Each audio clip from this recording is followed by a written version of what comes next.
Hello everyone, kumusta ka na? Alam mo kaibigan, usap muna tayo. May gusto akong itanong sa'yo. Kailan ka huling humawak ng salita ng Panginoon?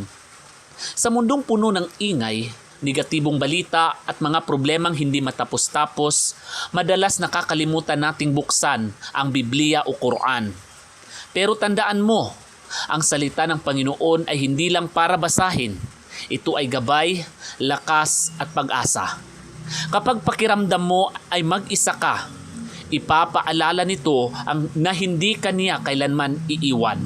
Kapag natatakot ka, bibigyan ka nito ng tapang, at kapag nawawala ka na ng pag-asa, ipapaalala nito na may magandang plano ang Diyos para sa buhay mo. Kaya bago ka maniwala sa sinasabi ng mundo, maniwala ka muna sa sinasabi ng Panginoon. Dahil ang kanyang salita ay totoo, kahapon, totoo ngayon, at mananatiling totoo magpakailanman. Huwag lang itong basahin, isabuhay mo.